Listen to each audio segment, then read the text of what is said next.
এই মুহূর্তে একজন শিক্ষিকা এই আন্দোলন মঞ্চেই কিন্তু দেখা যাচ্ছে খাতা দেখছেন, বিকাশ ভবনের সামনে অবস্থান চালানোর সাথে সাথে খাতা দেখার কাজও কিন্তু তিনি করছেন। তাকেই জিজ্ঞেস করব, আজকে হাইকোর্ট নির্দেশ দিয়েছে আপনাদেরকে এখান থেকে সরে গিয়ে সেন্ট্রাল পার্কে যে সুইমিং পুল লাগোয়া এলাকা সেখানে গিয়ে অবস্থান করতে, এবং পুলিশকেও বলা হয়েছে যে কোনো রকম কড়া পদক্ষেপ আপনাদের ক্ষেত্রে নিতে পারবে না এবং ধীরে চলো নীতি নিতে হবে আপনাদেরকে।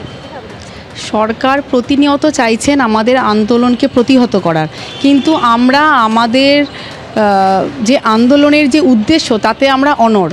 আমরা যে যোগ্যতার সাথে 2016 সালে পরীক্ষা দিয়ে চাকরি পেয়েছিলাম, সেই চাকরিটা আমাদের সরকার কিভাবে বজায় রাখবেন তাতে আমাদের কোনো মাথা ব্যথা নেই। আমরা জানি না আমরা সসম্মানে যাতে আবার স্কুলে যেতে পারি, যে গণ্ডিটা আমাদের বেঁধে দেওয়া হয়েছে 31শে ডিসেম্বর, সেটা যেন না হয়ে পুরোপুরি আমরা একদম 60 বছর অবধি আমরা যাতে চাকরিটাতে থাকতে পারি সেটা সরকার নিশ্চিতকরণ করবেন, তারপর আমরা আন্দোলন থেকে উঠব।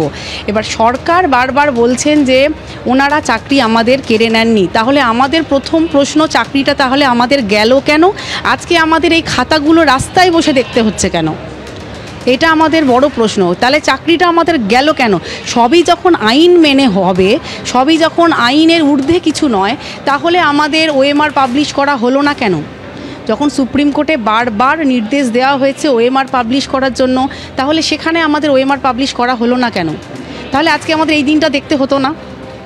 মাননীয় বিচারপতি বলেছেন যে আপনাদের আন্দোলনের প্রতি সকলেই সমব্যথী, তবে আপনাদেরকেও এই জিনিসটা মাথায় রাখতে হবে যে আইন শৃঙ্খলা কীভাবে বজায় রাখা যায়। আমাদের তো মনে হচ্ছে না আমরা কোনো রকমভাবে আইন ভঙ্গ করেছি। আমরা সবসময় শান্তিপূর্ণভাবে আন্দোলনে আছি, কোনো জায়গায় আমরা ভাঙচুর কিছু করিনি। সেদিন যেটা হয়েছিল 15 তারিখে, সেখানে কিন্তু কোনো ভাঙচুর হয়নি, জাস্ট গেটটাকে ঠেলে আমরা ভেতরে প্রবেশ করেছি এবং সেখানে ভেতরেই অবস্থান বিক্ষোভ করেছি। এবং আমাদের যে দাবি এখানে, যে মুখ্যমন্ত্রী বা আমাদের শিক্ষামন্ত্রী উনি আমাদের কাছে কিছু বলুক, কিছু জানাক, সেটা ওনারা জানাচ্ছেন না বলেই কিন্তু আমাদের এই অবস্থান বিক্ষোভ দীর্ঘদিন ধরে চলে আসছে।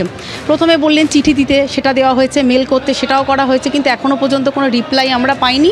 সেই জন্য আমাদের এই অবস্থান বিক্ষোভ। এবার আপনাদেরকে বিকাশ ভবন থেকে সরে সেন্ট্রাল পার্কের যে সুইমিং পুল লাগোয়া এলাকা সেখানে সরকার তাঁবু করে দেবে। পুরসভাকে বলা হয়েছে জলের টয়লেটের ব্যবস্থা করতে, সেখানে আপনারা পর্যায়ভিত্তিকভাবে 200 জন অবস্থান করতে পারবেন, এমনটাই কিন্তু হাইকোর্টের নির্দেশ। এবং বলা হয়েছে যে একই সঙ্গে একসাথে 200 জনের বেশি থাকা যাবে। আমরা যে এখানে অবস্থান বিক্ষোভ করছি, এখানে কিন্তু কারোর কোনো সমস্যা হচ্ছে না। তাহলে সেন্ট্রাল পার্ক, ওটা একটা পার্কের ভেতরে গিয়ে আমরা কিভাবে আন্দোলনটা করতে পারি? আমরা তো এখানে কোনো বেড়াতে আসিনি যে পার্কের মধ্যে সুইমিং পুলের কাছে গিয়ে আমরা বসে সময় কাটাবো। আমাদের যে উদ্দেশ্য, এই বিকাশ ভবনের সামনে আমাদের যে উদ্দেশ্য, সেই উদ্দেশ্যটা তো আমাদের পার্কের মধ্যে গেলে হবে না। আমরা কি পার্কে বেড়াতে এসেছি যে পার্কের মধ্যে সুইমিং পুলের কাছে গিয়ে আমরা অবস্থান বিক্ষোভ করব? তাহলে তো আমরা সেখানেই গিয়ে বসে পড়তে পারতাম। এখানে বসার যে উদ্দেশ্যটা, সেটা তো ওর মধ্যে গেলে সেটা হবে না।